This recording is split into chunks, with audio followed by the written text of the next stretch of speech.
नमस्ते दोस्तों, Sunita India reaction में आपका स्वागत है। राधे राधे, राम राम जी। कैसे हैं आप सब? मैं अच्छी हूँ, आशा करती हूँ आप सब भी अच्छे होंगे। तो आज के हमारे वीडियो की टॉपिक होने वाली है सीमा हैदर कभी झूठ नहीं बोलती, और एक नंबर की झूठी है। लेकिन ये बोलती है कि मैं झूठ नहीं बोलती हूँ, इस तरह से इसका मानना है सीमा हैदर का। और सबसे बड़ी झूठी यही है।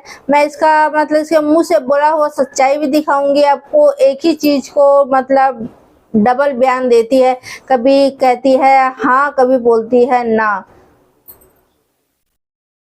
तो इसी के मुंह से इसी का सच्चाई हम सुनेंगे, और क्लिप भी लगाऊंगी बीच बीच में, 2-3 क्लिप लगाऊंगी मैं। आप लोग वीडियो में पूरे बने रहे, बीच में इसके बिल्कुल भी नहीं करना, पूरा वीडियो जरूर देखना। अगर चैनल में नया है तो चैनल को सब्सक्राइब, वीडियो को लाइक जरूर करें। तो चलिए पहले ये क्लिप दिखाते हैं, उसके बाद फिर उसके बारे में बात करेंगे। प्लान करके आए हो आप। सीमा कभी झूठ नहीं बोलती, भगवान बुलाए भी ना, ओवर कॉन्फिडेंस भी अच्छा नहीं होता। तो भगवान ना करे मैं कभी झूठ बोलूं, और ना मैं कभी झूठ बोली हूँ, ना कभी बोलूँगी भी। सही भगवान कभी ऐसा दिन ना लाए कि मैं कोई झूठ बोलूँ आप सबसे। तो मैं कभी भी झूठ बोलने के लिए नहीं लाइव आती, मैं आपसे बातें करने के लिए लाइव आती हूँ। और अगर आपको लाइव देखना है तो प्लीज़ कैरी ऑन देखते रहिए, और अगर नहीं देखना तो प्लीज़ चले जाइए।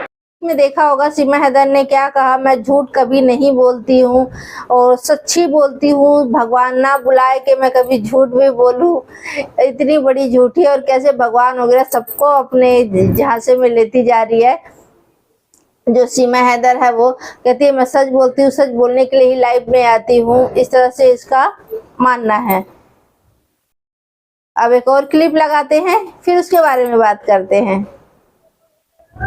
कभी गुलाम हैदर ने आपको पैसे वैसे दिए कभी भी कि चलो आप घर का खर्चा उठाओ, या फिर जब तक मैं नहीं हूँ या बाहर गया हूँ तुम ये सारा खर्चा मेरे बच्चों के लिए, आपकी तरफ क्या कोई जिम्मेदारी निभाई कभी गुलाम हैदर ने? नहीं, हालांकि मैं आज बताती हूँ आपके चैनल के माध्यम से। मैंने 3 से 4 बार गुलाम को कॉल करी थी नंबर से, कि जब हमारी कंडीशन बहुत लो हो गई थी तो मैंने किसी से नंबर मांगा, उनसे किसी उसी मतलब जानने वाले से। मैंने मुझे नंबर दो मेरे से, क्योंकि हमारा कंडीशन बहुत ख़राब हो चुकी थी। अबू भी बहुत मतलब बीच में डाउन हो गई थी, तबीयत ख़राब हो गई थी। तो मैंने उनको कॉल करी थी, पर वहाँ से मुझे कोई रिप्लाई नहीं है। मैं कितना कहा कि बच्चों के लिए कुछ ना कुछ दे दो ताकि बच्चे हमारे खुश रहें, क्योंकि बच्चे तो हम दोनों के थे ना। तो उसने ना हाँ बोला ना बोला, डिसलाइन कॉल कर दी। तो ऐसे मैं 4 बार उसको कॉल कर सके, उसने कभी मेरी कॉल रिसीव नहीं करी, डिसलाइन सीधा मना कर दिया, कभी भी नहीं। हालांकि मैंने अपने मुंह से उनसे। तो जैसे दोस्तों आपने देखा इस क्लिप को, तो इसमें बोली है सीमा हैदर के मतलब मैं कई बार मतलब बोली थी हैदर को कि बच्चों के लिए कुछ भेज दो, बच्चे तो हम दोनों के हैं। किसी मीडिया वाले ने उनसे सवाल किया तो बोले मेरा फोन काट दिया, पैसे नहीं भेजे, और हमारे हालात बहुत खराब थे। बहुत बड़ी झूठी है, और मैं इस झूठ को अभी आपके सामने इसी के मुंह से सच्चाई उगलवाऊंगी कि हैदर भाई पैसे देते थे या नहीं देते थे। का सच जो है वो सामने आना चाहिए। झूठ कौन बोल रहा है और सच कौन बोल रहा है? सीमा जवाब दीजिए। वो कह रहे हैं कि उन्होंने तलाक नहीं लिया, तलाक लेना है तो वो तलाक ले सकते हैं। वो कह रहे हैं कि वो खुद नहीं गए थे, आपके कहने पर ही बाहर गए थे, क्योंकि आप लोग गरीब थे और पैसे की जरूरत थी। सर मैं तो थैंक यू कहूँगी पहले हैदर का, कि फाइनली वो माने तो सही डिवोर्स की तलाक के लिए। इसके लिए मैं उनका शुक्रिया अदा करती हूँ हैदर का। और रही बात दूसरी बात कमाने, वाकई ये कमाने ही गए थे, पर हैदर को ये बताऊंगी मैं कि हमारे रिश्ता अच्छा नहीं रहा। हमें अक्सर लड़ाइयाँ होती थी, मारपीट होती थी हमें। हैदर भी ये सच बताए कि होती थी कि नहीं। और दूसरी बात, हैदर से मेरी लव मैरिज नहीं थी, हैदर ये भी सच बताए। हैदर से मेरी मजबूरी की शादी थी, हैदर ये भी सच बताए। उसके बाद रही बात जाने की, तो वाकई ये कमाने के लिए ही गए थे। फिर भी हमारे फोन पे भी अक्सर लड़ाई होती रहती थी। मानती हूँ ये मुझे पैसे भी भेजते थे, मैंने घर भी लिया था। रोटी, कपड़ा और मकान, तो ये सारी चीज़ें इनके पास नहीं है। तो पत्नियों को पहनाने के लिए भी कपड़ा नहीं है, तो भीख मांगते भी हैं तो उनको कोई भीख भी नहीं देता, बिकॉज उस पाकिस्तान ठीक है, भीख मांगने में उनको भीख भी कोई नहीं देता। क्या करेंगे? अब सीमा सज्जन ही उनको मिले हैं, उनको पता पड़ा कि सीमा सज्जन के पे व्यूज़ बहुत मिल रहे हैं, तो क्यों ना उनके लिए ही मतलब पैसे भी भेजता था, उसी पैसे से ये घर भी ली थी। तो आप सोच सकते हैं अगर तलाक हो गया था तो पैसा कोई क्यों देगा। तो ये खुद बोली थी कि मैं पैसे के लिए गिड़गिड़ाई थी, उसके सामने फोन करी थी, लेकिन उसने मुझे कोई पैसे नहीं दिया। देख सकते हैं कितना बड़ा झूठी है ये।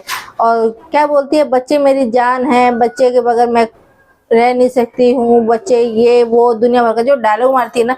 तो इसी के बच्चे बोलते हैं कि मम्मी मुझे ना तो हमें पाकिस्तान में मतलब टाइम देती थी, ना तो यहाँ टाइम देती, वीडियोस बनाने में ही लगी रहती हैं, ठुमके लगाने में। तो वो भी मैं दिखाती हूँ आपको क्लिप। मम्मी तो वक्त ही नहीं देती, ना वहाँ पे देती थी। तो भाई आप सोच सकते हैं ना, तो ये बच्चों को टाइम देती है, यहाँ नहीं देती थी ना पाकिस्तान में देती है, तो बच्चे इसके साथ रह के करेंगे क्या? तो उससे बड़े गुलाम हैदर को बच्चे सौंप देना चाहिए, है कि नहीं? तो आपने खुद ही सुना इसके मुंह से इसकी सच्चाई, और क्या बोलती है, मैं भाई सच्ची बोलती हूँ, झूठ कभी नहीं बोलती। मतलब इसके डायलॉग तो खैर बहुत बड़े बड़े होते हैं, दुनिया भर का डायलॉग ही मारती रहती है ये हमेशा, और झूठी तो एक नंबर का है। जैसे आप सभी को पता है, मैं गाली वैसे कभी किसी को देती नहीं, और इसको भी आज तक नहीं दी और दूंगी भी नहीं। क्या मतलब है, लेकिन अपना बात रखना मैं जानती हूँ, तो मैं अपना बात रख सकती हूँ कि ये सारी चीजें गलत है। जो तो झूठ बोलती है, अपना बयान हमेशा बदलती रहती है, जब देखो तब इसका बयान हमेशा बदलता ही रहता है, तो इस पर कौन भरोसा करेगा। ये छोटी सी मैं वीडियो लेके आ जाई थी आप लोगों के लिए। तो आपको आज की वीडियो कैसी लगी कमेंट करके जरूर बताना, और आप लोगों की राय क्या है, कितनी सच्चाई है, कितनी झूठ है इसके अंदर भरी हुई है, क्योंकि ये अपने बयान हमेशा बदलती रहती है। अपने मुंह से ही कभी सच्चाई उगल देगी और फिर कभी उसी चीज को झुठला देती है। तो भाई जिसका तू जमीन जायदाद बेच के आई, आज उसी को पूछती है कि उसके गुलाम हैदर के पास घर भी नहीं है रहने के लिए, ये नहीं है वो नहीं है, डायलॉग झाड़ती रहती है, तो कहाँ से रहेगा? क्या हक बनता था तुझे उसके घर द्वार बेचने की? तो आज के लिए इतने दोस्तों, फिर मिलते हैं किसी नेक्स्ट वीडियो में। अगर चैनल में नया है तो चैनल को सब्सक्राइब, वीडियो को लाइक जरूर करें। अगर वीडियो अच्छी लगती है तो दोस्तों में भी शेयर करें। तो आज के लिए इतने दोस्तों, फिर मिलते हैं किसी नेक्स्ट वीडियो में, तब तक के लिए जय हिंद, जय भारत।